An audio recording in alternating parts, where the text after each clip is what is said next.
நம் தேவனாகிய இயேசு கிறிஸ்துவினால் உங்களுக்கு கிருபையும் சமாதானமும் சந்தோஷமும் உண்டாவதாக.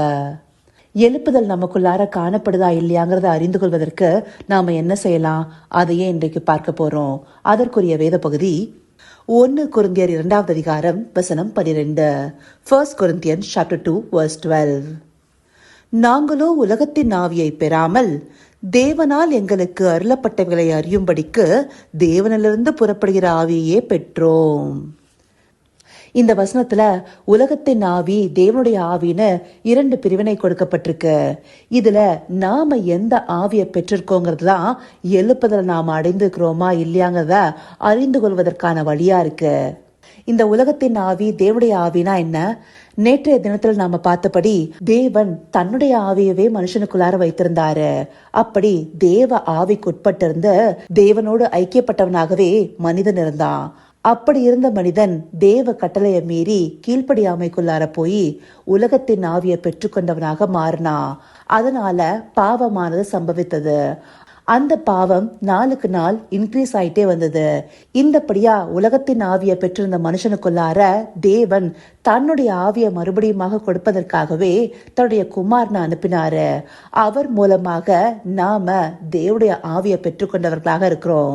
நேற்றைய தினம் பார்த்த பகுதியில கூட அதற்கு அடையாளமா ஆண்டவராகிய இயேசு கிறிஸ்து சீஷர்கள் மேல ஊதி பரிசுத்த ஆவியை பெற்றுக்கொள்ளுங்கன்னு சொல்றாரு. அந்தபடியாக மறுபடியுமாக தேவனுடைய ஆவி மனிதனுக்குள்ளார வருவதற்கான அடையாளம் அங்க காண்பிக்கப்பட்டிருக்கு. அப்படியாக தேவனுடைய ஆவியை பெற்றுக்கொள்வதே எழுப்புதலுக்கான வழியா இருக்கு. அப்படி தேவனுடைய ஆவியை நாம பெற்றுக்கொள்வதனால நமக்குள்ளார என்ன வித்தியாசம் உண்டாகுது? நாம கொஞ்சம் கொஞ்சமாக தேவனுடைய சாயலுக்கு மாற்றப்படுகிறோம். எதனால? தேவனுடைய ஆவியானவரே தேவனுடைய ஆழங்களை அறிந்து வைத்திருக்கிறாரு. இதே அதிகாரம் 10வது வசனத்துல பார்த்தோம்னா, நமக்கோ தேவன் அவைகளை தமது ஆவினாலே வெளிப்படுத்தினார். அந்த ஆவியானவர் எல்லாவற்றையும் தேவனுடைய ஆழங்களையும் ஆராய்ந்திருக்கிறார். தேவனுடைய ஆவியானவரே தேவனுக்குரிய ஆழங்களை ஆராய்ந்து அறிந்து வைத்திருக்கிறாரு.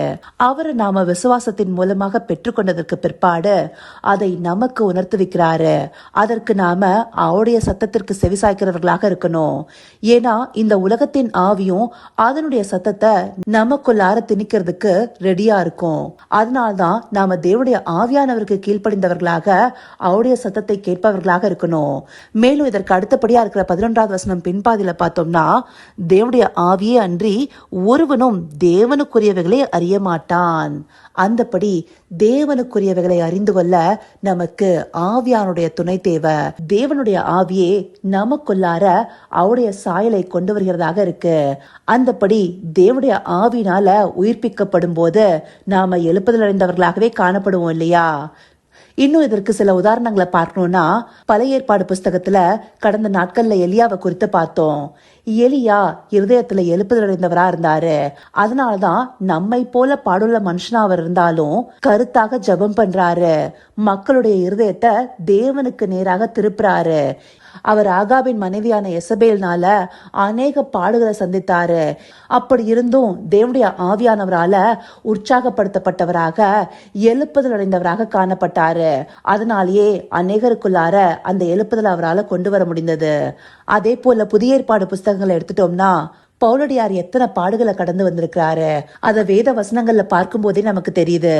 அவர் பசினாலும் குளிர்னாலும் அநேக துன்பங்களை கடந்து வந்திருந்தாலும் அவர் தேவனுக்காக பக்தி வைராகியம் கொண்டவராக அநேகருக்கு இந்த சுவிசேஷத்தை கொண்டு போய் சேர்த்தாரு. அநேகரை ரட்சிப்புக்குள்ளார வழிநடத்தினாரு. அதே போலதான் அப்போஸ்தலர்கள் ஒவ்வொருவருமே ஆவினால உயிர்ப்பிக்கப்பட்டு எழுப்புதல் அடைந்தவர்களாக திரள் கூட்ட ஜனங்களை ரட்சிப்புக்குள்ளார கொண்டு வந்தாங்க. அப்படி அவங்களும் இந்த உலக பாடுக்கு உட்பட்டிருந்தாலும் அவங்க தேவனுடைய ஆவியை பெற்றுக்கொண்டு எழுப்புதல் அடைந்தவர்களாக அநேக காரியங்களை தேவனுடைய சித்தத்தின்படி நடத்தி இருக்கிறாங்க. இப்போ இதையெல்லாம் அறிந்து கொண்டு நம்மை நாமே நிதானிச்சு பார்க்கணும். நாம எப்படி இருக்கோம்? நமக்கும் பரிசுத்த ஆவியானவர் தந்தரப்பட்டிருக்கிறாரு. விசுவாசத்தின் மூலமா அவரை பெற்றுக்கொண்ட நாம அவருடைய சத்தத்திற்கு செவிசாய்க்கிறோமா? ஆவியானவருக்கு கீழ்ப்படிந்து தேவனுடைய சாயலாக மாறுகிறோமா? இருதயத்துல எழுப்புதல் அடைந்தவர்களாக காணப்படுகிறோமா? அப்படி இருந்தோம்னா நம்முடைய வாழ்க்கையில அநேக பாடுகள் இருந்தாலும் தேவனுடைய சித்தத்தை செய்து முடிக்கணும், தேவனை பற்றின சுவிசேஷத்தை அநேகருக்கு கொண்டு போய் சேர்க்கணுங்கிற வாஞ்சை நமக்குள்ளார காணப்படும். அப்படி இல்லாம இந்த உலகத்தின் காரியங்களை பற்றி கொண்டு வீணான வழக்குகளுக்கும் பிரச்சனைகளுக்கும் வைராகியம் கொண்டிருந்தோம்னா இன்னும் உலகத்தின் ஆவியின் சத்தத்திற்கு செவி கொடுப்பவர்களாகவே இருக்கிறோம். அந்தப்படியாக நாம காணப்பட்டா எப்படி இருதயத்திற்குள்ளார எழுப்புதல் வரும்? அப்படியானவர்களாக நாம் ஒருவரும் இருந்துவிடக்கூடாதுங்கிறதுக்காகவே ஆண்டவர் இந்தப்படியான வேத பகுதிகளை நமக்கு காண்பிக்கிறாரு. இதை உணர்வுள்ள இருதயத்தோடு பார்த்து தேவனுடைய ஆவியானவருடைய சத்தத்திற்கு செவிசாய்த்து இருதயத்தில் எழுப்புதலடைந்தவர்களாக காணப்பட அவரை நோக்கி பார்ப்போமா? கர்த்தாவே, தேவாதி தேவனே, உமக்கே இந்த வேலை நன்றி செலுத்துகிறோம் ராஜா. அப்பா, நாங்க உலகத்தின் ஆவியை உடையவர்களா உம்முடைய ஆவியை உடையவர்களாங்கிற நிதானித்து பார்க்க எங்களுக்கு அருமையான வேத பகுதிகளை காண்பிச்சிருக்கீங்க தகப்பனே. இதன் மூலமாக நாங்க என்ன ஆவிக்கு செவிசாய்க்கிறோம் என்பதை அறிந்து கொண்டு எங்களை சீர்படுத்தி கொள்ள தேவரீர் எங்களுக்கு உதவி செய்யுங்க தகப்பனே. ஆம் ராஜா, தேவ ஆவியானுடைய சத்தத்திற்கு செவிசாய்த்து ஹிருதயத்தில் எழுப்புதலடைந்தவர்களாக தேவ சாயலாய் மாற எங்களுக்கு கிருபை பாட்டுங்க தகப்பனே. அந்தப்படியே எழுப்புதல அநேகருக்குள்ளார கொண்டு வர தேவரீர் எங்களை நடத்தி அருளுங்க. அப்படியே நீங்க நடத்த போகிற கிருபைக்காய் நன்றி. சகலவித துதி மகிமை கனம் யாவும் ஒருவருக்கே செலுத்துகிறோம். இயேசு கிறிஸ்துவின் மூலமாய் வேண்டிக் கொள்கிறேன் பிதாவே. ஆமேன், ஆமேன்.